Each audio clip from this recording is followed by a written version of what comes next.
A 350-kilogram control rod suddenly began violently bouncing. Personnel immediately recognized the severity of the situation. Even pressing the emergency shutdown button produced no response. Simultaneously, all warning lights started flashing incessantly. Reactor power levels began rapidly skyrocketing. At 1:23 a.m. on April 26, 1986, a thunderous explosion awoke the sleeping Soviet Union as the Chernobyl nuclear power plant blew apart. Multicolored radioactive particles shot straight into the sky, with radiation levels peaking at an astonishing 26,000 Röntgen. When residents awoken by the blast looked out at the rainbow-colored sky, they assumed it was just a normal fire, unaware that death itself had descended upon them.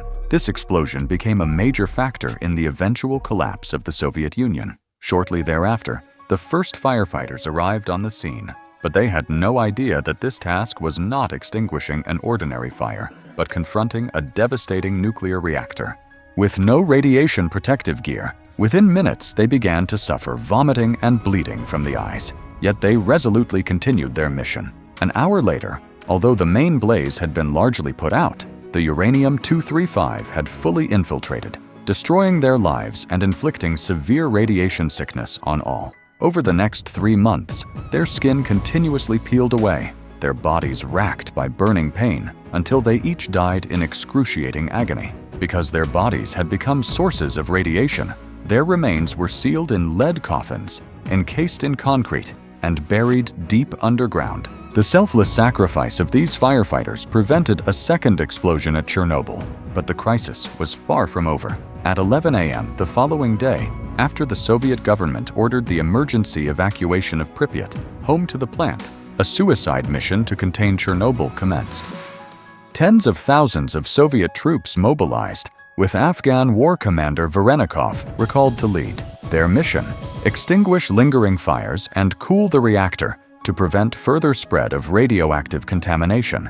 Upon receiving orders, the military dispatched over 80 helicopters to drop boric acid and sandbags from 200 meters above the reactor, each pilot enduring at least 1,000 Röntgen of radiation per mission. Over 2 days of operations, a total of 3,000 sorties delivered more than 5,000 tons of material into the reactor, exposing the crews to severe radiation, developing radiation burns and skin sloughing, with death the only certain outcome awaiting them. It was their suicide mission heroism that finally brought the final flames under control, and the temperature began to drop. Next, the Army decided to drop a 35-ton concrete plate to seal the reactor's base, utilizing the newly developed Mi-26 helicopter. Chief pilot Anatoly Grishchenko volunteered for the mission, quietly boarding the cockpit, flying the Mi-26 into position over the plant as thick radioactive dust swirled around the rotor wash. Through expert piloting, Grishchenko flawlessly installed the cover plate, yet there was no cheering, for everyone understood what fate awaited him. Upon exiting the aircraft, he was struck by violent dizziness and severe nausea, and succumbed 4 years later to leukemia. Meanwhile, the groundwater vault was filling with coolant leaking from the reactor. Had the molten core breached the water pit, the 7,000 cubic meters of radioactive water would have triggered a catastrophic steam explosion, wiping out everything within a 30-kilometer radius, including the 3 remaining reactors. Another blast would have hurled massive radioactive debris skyward, polluting the global ecosystem. At that moment, 3 volunteers stepped forward, drafting their wills before donning heavy protective suits, braving the risk of a thermal explosion at any second, diving into the dark waters to open the drainage valves. Finally, they drained the pit completely, completed their mission, and retreated to safety. But soon a new danger emerged. The 2,000°C core would slowly melt through the concrete and seep into groundwater, threatening the health of tens of millions. Engineers proposed installing a heat exchanger beneath the core to slow its meltdown, requiring excavation of an underground chamber. Initially, the miners refused, seeing it as a death sentence. But when they learned that hundreds of millions could be saved, they set out without hesitation. These humble laborers showed the world that, though their station was lowly, they weren't nameless pawns, but heroes, embracing sacrifice, the dignity of life, shining brightest in that moment.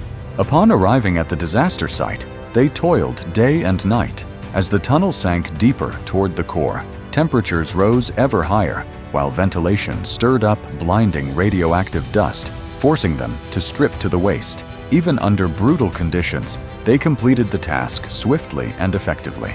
All 400 miners inhaled radioactive dust. At least 100 did not live past 40, yet they saved tens of millions. Finally came the cleanup of radioactive debris. Some fragments measured over 10,000 Röntgen, too lethal even for robots. For country and people, officers and soldiers showed no fear, donning 30-kilogram lead suits, using simplest tools and their own lives to clear the fragments, until a red flag was raised atop the plant, proclaiming victory to the world.